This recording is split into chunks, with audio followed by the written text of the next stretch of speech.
Flex fuels, vehicles being insignificant.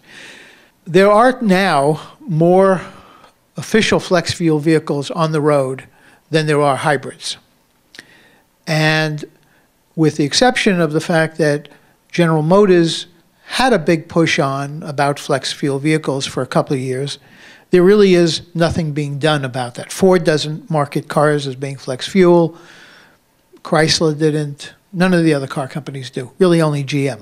And it was during perhaps some of GM's worst sales periods that they were doing this. So after all, how much are they going to really sell?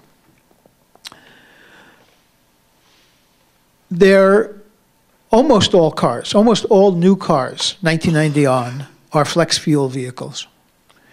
Since about that period, 1990, the components that would break down from alcohol have been replaced with components, rubber components and various other things, that do not corrode and break down because of alcohol. So you could take any vehicle that's fairly new and use it. And you could put in, again, E20, E30, E40, E50, E85. And it will not damage the car. It will work. The only real person, the car company, I should say, that I've seen that is promoting a vehicle that's a flex fuel vehicle, believe it or not, are Bentleys. Bentley this year started promoting the fact that their new Bentleys are flex fuel. So, I mean, of all the vehicles to worry about, it's interesting that it would be one of the highest priced luxury cars that there is. But all Fords are flex fuel vehicles. They don't tell you that. They are all flex fuel vehicles. All Chryslers are flex fuel. I will personally tell you, and I hope that BMW does not watch this video, all BMWs are flex fuel vehicles. And by the way, all Audis are. And of course, Audi and Volkswagen make Bentley, so it's not surprising. So what we say is that, again, as part of this movement towards how could we really replace gasoline in a short period of time, well, a very, very large majority of cars, probably over 100 million vehicles on the road in America today, can use flex fuel, can use high percentages of ethanol. There's a dealership, a couple of years ago, a dealership in Houston called Classic Chevrolet issued a press release in which they put in, telling the world that they put in 9 alternative fuel pumps, ethanol pumps. We called them recently. My partner, Bob Gordon, called them and asked, so how's it working out after the 2 years? You know, he's still doing it. Does anybody have any interest? And so on. And the guy said, oh, yeah. The service manager said, oh, not only are we still using it, but people who have purchased cars from us that are not, again, official flex fuel vehicles, regularly come in and put E85 in the car. And they started doing that in 2008 when the fuel prices went skyrocketing. So again, we see it, and we know that it's true. Car companies don't want to tell you that. And of course, they would like to have some kind of a reserve situation where if something goes wrong, then they can say, well, you voided your warranty. One of the speakers earlier today talked a little bit about that. We say, okay, so take a penny or a nickel or a dime out of every gallon and let that go to some kind of a fund where the car companies could then use that as the money to pay for warranties if needed. I think what would happen is that, just as we heard in the story earlier, that will suddenly will wind up with $30 billion sitting in somebody's bank account that has never been touched because there is no problem with it. And patriotism. I like a good war. Excuse me for saying that. I have no problems philosophically with war. I think wars are sometimes necessary. So the following is not because I'm a peacenik, not because I think that all wars are incorrect. But I don't understand why it would be patriotic to send an American serviceman to die for the Saudi royal family. That to me is not patriotic. I can support the servicemen, and I can say to the servicemen, thank you for serving, and I try to do that as often as I can. I try to fly flags and various things like that as often as I can. But I'm going to be damned if somebody's going to tell me that because I don't think that we should have somebody die protecting Saudi Arabia or Kuwait, that's unpatriotic.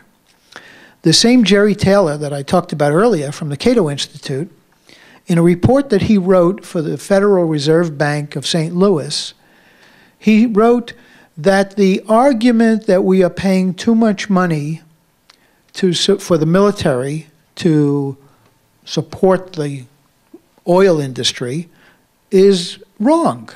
He said the oil-producing countries in the Middle East have enough money to be able to provide their own security.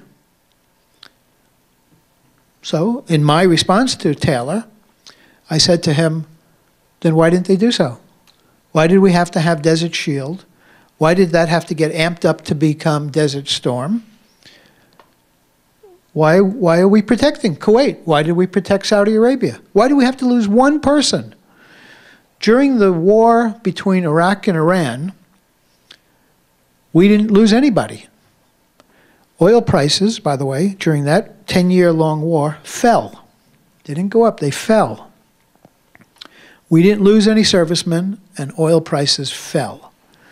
We go to protect Saudi Arabia and Kuwait, oil prices go up, and we lose people.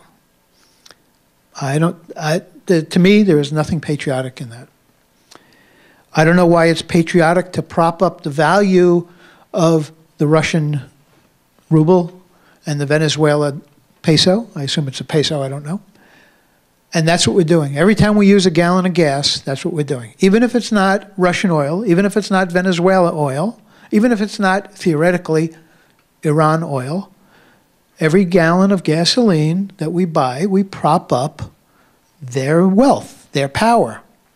Again, Ann Coren, in her speech yesterday, talked about, she used a great analogy where she talks about turning oil into salt, right? The title of her book. Meaning, let's basically devalue the strategic value of this oil. We say the same thing. If we stop buying gasoline, even if the gasoline comes from American oil wells, if we stop that, if we find something better, like ethanol, then the price on gasoline goes down. The value, the importance of gasoline goes down. And so we've got to do that. We've got to get out of that. And I think that's the patriotic thing. I think the patriotic thing to do is to stop using gasoline. And we have to do it, and we have to do it fast and hard. And all of these things are, again, the divide and conquer tactics that the oil industry is using. Because if they can say, oh, we just spent $500 million on, Exxon said this, on algae research. Sounds great, right? And then they say, yeah, just hold on, just hold on. Look, we got it. We're on the case. We just spent $500 million and so on. Problem I had with that when they announced that was that the $500 million didn't go to companies that are already involved in algae research and development, algae biofuel development, which would make sense because some people have really come very far in that. Instead, they started something entirely new. They brought in their own scientists and they started something new.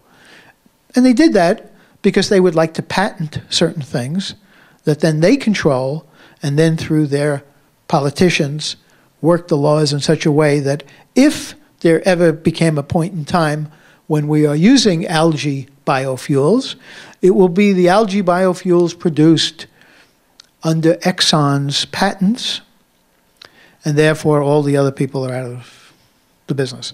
And to me, when you say Exxon's patents, that means also the foreign interests, because foreign interests from the Middle East and Venezuela, Russia, they have their hands and fingers into all of these companies. They are shareholders, they are big investors in all of these companies, and so All that we'll be doing, if we ever get to that point with Exxon's algae, is that we'll be handing it over to the same people that are giving us what they're giving us. I heard somebody say something the other day about if we keep doing what we did, we'll keep getting what we got. And that's the case. And I think that what is so exciting to me about, particularly about the ethanol industry, is that it's in the hands of a lot of smaller people. It's in the hands of America. It's in the hands of real people who have real concerns, either because they're actual farmers or because they're small businessmen. They're not guys who are going and looking at their bank account and seeing a string of zeros this long after a number, right? And to the left of a decimal point and after another hard number.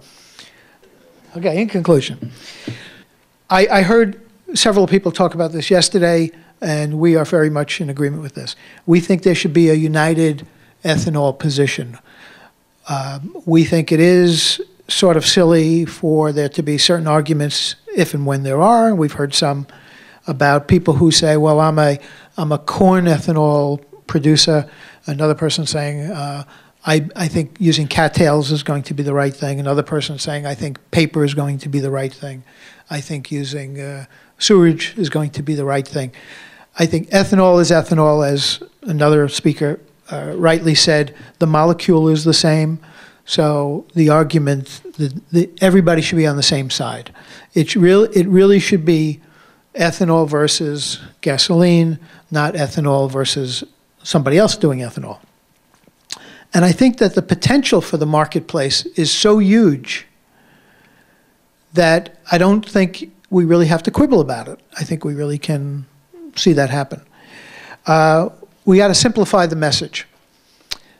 I think that even part of the divide and conquer tactics is even perhaps, and I guess there'll be people here who will say, no, I'm for blender pumps. I'm in that business, and I'm not supported by the gasoline industry. But to me, I think even maybe the issue of blender pumps is too complex. It should be just a question of ethanol. Regular, new regular versus old regular. And if it happens to be that we worry about that somebody's going to only want to use 30% ethanol instead of 50% or 85% ethanol, so that's fine. If they want to have that choice and they want to do that, that's okay. But that really shouldn't be an argument. That shouldn't really be something that we have to worry about, because even that splits things. A person saying, well, I don't know. I don't want to have to drive up to the pump and worry about, should I do this, should I do that? It's ethanol. It's going to work. Now, the government, because it's funded, because they get all kinds of money from the gasoline companies, so they want to do study after study. Politicians want to do study after study. The reality is we don't need the studies.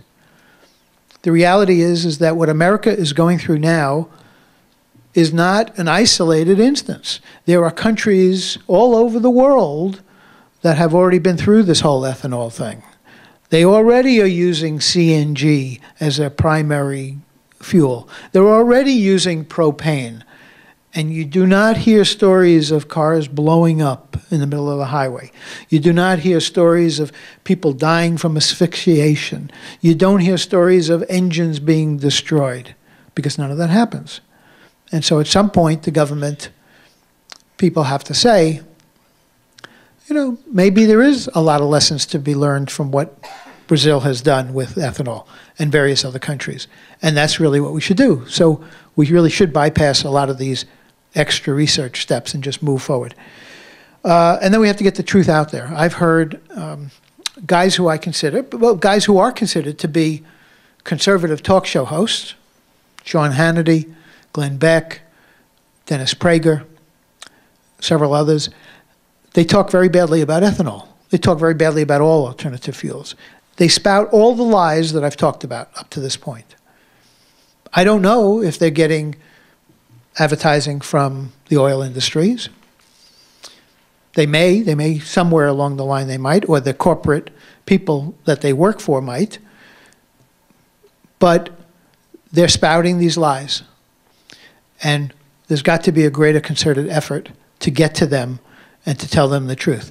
I write to them as much as I can. I try to do what I can. I've had this debate going on with John Stossel and John Stossel's, the people that he's used in his videos. And I don't get, the response I get from them is that I'm being irrational about the issue. But they're not looking at the truth. They're not trying to truly find out the truth behind everything. And I think that has to get out there. And I think that there should be an encouragement of what I call ethanol pioneerism, meaning I like what David Bloom is doing because David is talking to guys who can build stills in their basement or in their garage or in their backyard or in their kitchen and use that ethanol to fuel their cars. The interesting thing about a great meeting like this convention, is that you hear a lot of the very high-level things. I hear stuff that I've never heard before, stuff that I can't comprehend because scientifically it's beyond me. But to me, I know that if my next-door neighbor can be running his car based on ethanol that he produced in his garage, I think that's a hell of a story. And the good thing is, I don't think that anybody has to be fearful that if 5 million people were making their own ethanol, that would impact on the rest of the industry. I think all it would do is help promote the industry. But I think that it would be great for the big-time industry people in ethanol to support this pioneerism, because this is America. This is a whole grassroots level that will project and show everybody how safe the fuel can be. So I look to that. So thank you very much for your time, and I hope that your day goes well. And again, I toast to your health and your success in business.